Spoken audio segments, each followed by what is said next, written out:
You call yourself a man? You know you're a lying, low-life, motherfucking gambling degenerate prick. You know that's what you are? Well, hello you degenerate fucks, and welcome to the Degenerate Gambler. It is Wednesday the 16th of August, just back on our episode. Look back at last week's bets, look ahead to this week, give you some stats on last week's games. With the stats I normally give, favourites, draws, outsiders, and then I give overs and all games that were over. And from next week, I'm going to give both teams a score as well, yes and no's, because it's always good to have as many stats as possible, even if you're not backing the bet. Just as a general thing, people out there might be more, both teams to score people than I am. I dabble in it. Dabbled in it last year because my overs wasn't going well, but it's not normally a bet that I do like a full bet of. I'll pick certain games, but yes, I'll give stats for it. So anyway, looking at last week's bets, so out of the 4 in the main bet, 2 were up, 2 were beat, and out of the overs, 3 were up, 2 were beat. But the main bet was pretty close, so all 4 games were 1-0 for a while. Then Queen's Park conceded, and then they scored shortly after, so it was 2-1. But all teams were winning by 1 goal. It was about 82 minutes. It was only offered me about 38 quid, so it wasn't worth taking the cash out. But I do have that rule of if you have 2 or 3 teams winning by 1 goal, usually one of them's going to let you down. So if it offers you a decent cash out, it's usually worth taking. But in this case, it didn't. If it had been later in the game, I probably would have taken it. As I say, but it was the bet was Palace. They won 1-0 against Sheffield United. Scunthorpe drew 1 each. They had been leading 1-0. They conceded, I think, about 82, 83, around about the time that the cash out I checked. Dumbarton was 1 each. They conceded like 89 or 90. And Queen's Park won 2-1. So, look, close that one, but, at the end of the day, two draws beat it. On the overs, Brighton and Luton was up. Newcastle Villa was up. Southampton Norwich was up. Watford Plymouth was 0-0, which I was very surprised about because both teams have been scoring. Exeter Blackpool was 0 each. Again, teams have been doing, scored a couple of goals in their first couple of games. So, so look, disappointed not to get a bet up. The early bet as well, and it's something I'll probably be doing more often. You might have seen that I've been doing these the odd time. When there's a lack of games, instead of picking games maybe you don't fancy, find 2, 3, maybe even 4 games that you do fancy and make a sort of mini bet builder and do a bet builder multi. So, I think it was the 2 early games. It was a game in the Championship, game in the Premier League. I can't remember what they were off top of hand, but made 2 or 3 selections in each match. And, even if you were to put 4 multi bet builders in, and they were all roughly evens, you're getting something like 16-1 there for only 4 games. So look, that's something I'll be looking to do probably. I think this week there is a decent amount of early games on, but we'll see how I go. But I probably will be doing those bets most weeks for the early type bet. Saturday evening, Royal Union in Belgium, they won. Madrid won. Mallorca was over 1.5. Zaragoza was over 1.5. The 2 that beat it was Barnet, both to score. I think they were playing Bromley. It was 2-0, but there was a lot of chances for both sides. Galatasaray 0 each, which I was very surprised about. The only thing about Galatasaray, I would say, is that 2 of their best players, Zaha and Ascardi, aren't back in the squad yet. But do think Galatasaray will go well this year. Sunday was an frustrating day. Very frustrating, actually. So my first bet was Spurs over 2 was up. Celtic to win and over 2s was up. Lens to win. It was early paid, but they actually got beat, but it was early paid for me. Monaco to win either half, they did. And the 2 that beat it were Anderlecht over 1.5. It was 1-0. And they had a red card in the game, which is never great for goals, on Hamburg. And look, the German Cup fucked me on 2 times on bets. Hamburg playing a team from the league below. Had a pretty strong team out. Went ahead 2 or 3 times and ended up drawing. So that was pretty bad. Other bets I did on Sunday was I did the Son boost for he went 3-1 to score any time in the Spurs game. He wasn't great, was he? Let's be happy, or let's be honest. He didn't have a great game. He maybe had one good chance. I also did get a bet up, which I didn't post, and I apologize about that. But there were so many free bets and small bets that I had on that I wasn't going to share them all. But I had 3 draws up. It won 63.34. But with that, that's on Betfair, and they're doing a good offer, whereby if it goes into 90 minutes and your bet's up, then it pays out. So any injury time goal, you're laughing basically. So look, if you're betting teams to win, that's a great initiative and it's a great thing to do, because look how many times bets are beaten in 90 plus minutes. So something definitely to look to if you haven't got a bet for it, maybe set one up, and if you do have one, to maybe start using it more.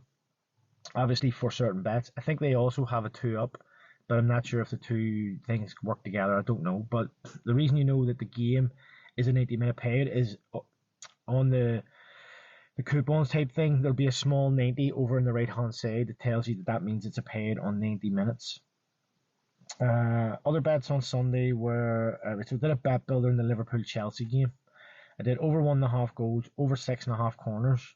McAllister to be booked, which he was, and Gallagher to be booked, which he wasn't. But McAllister got booked because Gallagher fouled him, and he put up the imaginary yellow card, which this year apparently they're cracking down on. So that's fair enough. But what I was unhappy about was that Gallagher took him out. It was a professional foul. It was the kind of foul where he wasn't going for the ball. He wasn't trying to hurt him, but he was trying to stop his run. And that's a professional foul. That's a deliberate foul. That's a booking. So if he'd have booked both of them on that occasion, I'd had a bet up. And something about that, I did that on William Hill. They're doing 1 game a week. I think it's 1 game a week where you can double the odds of your bet builder. They call it build your odds. But you can, say pick like a 10-1 and then double it to 20-1, which is, that's a decent offer. Their bet builders aren't as good, but with doubling the odds, it means you have to make less selections, and they've got less selections. There's not as much to bet on. But if you're doing like what I did, goals, corners, and a couple of cards, definitely something to look at for the season. The other Sunday bet was Liverpool both to score was up. Barca, which was 0-0. I was crazy about that. Rennes, they were early payout. Rostock, again, German Cup game, fucked me. That was beat. Ludogorets over 2, which was 13-10, great price, and that was up. And Lyon both to score, they scored late, that was up. So a weekend again, more near misses. So look, hopefully the first big wins round the corner. I've had a couple of 60 quids and 50 quids and 40 quid or whatever. So I'm looking for a nice win over 100. To be fair, the boosts have been saving me, even though the one on Son was beat. They've been doing all right recently, so it's getting me some funds where I'm not having to put as much money into my account. Right, so before we get on to this week's bets, let's look at some stats. So in the Premier League, there was 10 games, 6 favourites, 3 draws, 1 outsider. Now the rest of these are all 12, so I won't say that again. Championship, 6 favourites, 3 draws, 3 outsiders. League 1, 9 favourites, 2 draws, 1 outsider. League 2, 7 favourites, 3 draws, 2 outsiders. National League, 6 favourites, 1 draw, 5 outsiders. National League North, 5 favourites, 4 draws, 3 outsiders. And the National League South, 6 favourites, 2 draws, 4 outsiders. So in total, that was 45 favourites, 18 draws, and 19 outsiders out of 82 games, which was at 54%. So pretty good there. So me dodging, I only had one team, which was Palace. I don't even know if they were a favourite. Well, I think they were, just slightly. But, I went this lower league. I had one team and then 2 Scottish teams. So maybe if I'd have stuck with, but then I probably still would have had Scunthorpe. But look, there was a bet out there, just not for me. In the overs, something similar. Premier League, 5 and 5 out of 10. 5 over, 5 not. In Championship, 7 over, 5 not. League 1, 5 over, 7 not. League 2, 7 over, 5 not. National League 5 over 7 not. National League North 6 and 6, and then National League South 7 and 5. So that was 42 out of 82, which was 51%. So decent amount again there. And as I say, that's the stats for this week, but I will be giving both the score stats from next week. Okay, looking at the bets then, bets for this week, and then I'll give you a run of midweek. because midweek is going to be, look, it's not a huge midweek next week. But anyway, so I'll run through the teams and then I'll come back for a bit of reasoning. But there's not much here because it's still early in the season. Hamilton away to Edinburgh, 5-6, 1.83. Wrexham at home to Swindon, 8-13, 1.62. MK Dons away to Colchester, 6-4, 2.5. Brighton away to Wolves, 10-11, 1.91. So in total, that's 13-1. That pays 140 for a tenner. And again, only picking a quad because at the start of the season here, the bookies are still offering decent prices on a lot of teams because no one's got enough form in them yet for them to start cutting the price to, 4-7 at home and stuff like that. But that's coming. That'll come in a few weeks once they get a grip of who started off well. But anyway, looking at the sort of reasons, look, Hamilton, they're top of the league. They've won 2 games. It's only 2 games. But I do think they are the best team in that league. Edinburgh have a really poor record. They've lost 5 in a row. That includes friendlies and cup games and stuff. So, you can't really read into that. But I do think Hamilton have beat them the 3 times that the clubs have played recently. Wrexham, look, with that, both sides I think are both sitting on 4 points. But I do think Wrexham looked pretty decent at home last night, and that's a home game, so that's my thinking there. MK Dons against Colchester. Look, MK Dons, I think, are the best team in that league. I probably should have backed them to win League 2. I did look at them. And although they're away, Colchester haven't got a point yet. They do play on Wednesday night, which is tonight, so they could have their first points. I actually hope they get their first points because if they lost 3 in a row, they have to get their first points at some point. You know what I mean? They're not going to go fucking 46 games without getting a win or a draw. But I do think MK Dons will be the better side there. And then Brighton against Wolves. Look, they've both only played 1 game. Brighton played really well, 1-4-1. Wolves played pretty well. Got beat 1-0, but probably should have had a fucking penalty, and they had some big chances. But I do worry for Wolves this year. I have backed them to get relegated. Gary O'Neill has went in late, and he's a good manager, but I don't know. I just don't think over the season they'll do too well. Not enough goals, in my opinion. But anyway, on to the overs, and again, there's very little I can say about form and stuff here, other than most of these teams have either started the season pretty well with goals, or I just fancy it because historically. So Fulham Brentford 10-11, that's 1.91. City Newcastle 8-11, that's 1.73. Hull Blackburn 4-5, that's 1.8. Wycombe Burton 3-4, that's 1.75. And Crewe Walsall 21-20, 2.05. In total, that is 20-1. And as I say, look, Fulham Brentford at both sides. Fulham don't score many, but Brentford do. That could be a 2-1 game. City Newcastle kind of speaks for itself. Could be 0-0, could be 5 each. Hull Blackburn both started the season pretty well, scoring goals, even though there's defeats in there. Wycombe and Burton the same, and Crewe Walsall the same. So that's the 2 bets. As I say, keep your eye out. I probably will have an early bet on Saturday. We'll see what the games are like. But that's the 2 main bets, or the main bet and the overs bet for the weekend. Midweek, look, midweek isn't great.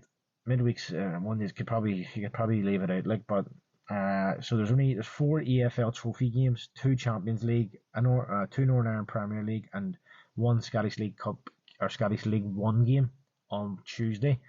On Wednesday there's 3 Champions League games, and on Thursday there's 7 Europa League, so not huge amounts on.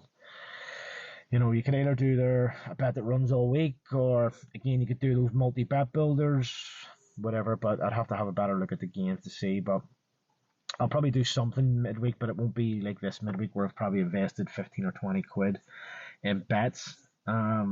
Just speaking on that, the bet that I did have last night at 2 bets, fucking Irish League football, I'm probably going to leave that alone because it's so unpredictable. And also the overs bet went well, fucking 4 games up and 1-0-0.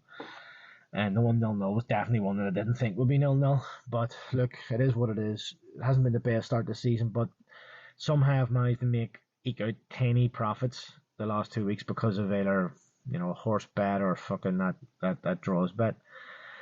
But yeah, that's basically it. As I said about Betfair, the £2 bet that I did on Betfair is another good offer, another reason to be on Betfair. They're giving a £2 free bet every weekend. For the Premier League, or for is it Premier League? No, it's just the weekend's football. So if you haven't got an account, you probably obviously you get their welcome offer as well, so you'll get a few free bets. But if it's one of the accounts, like I don't use it that often unless there's some good offer. But yeah, definitely worth looking into if you haven't got one, or if you have one that you never use. But yeah, that's basically it for this week. Just leaves me to say, if you are doing a bet, good luck and happy playing. Here, get the fuck out of here. Yeah, thanks. Let me find out you fucked up. I'll leave you wherever I find you.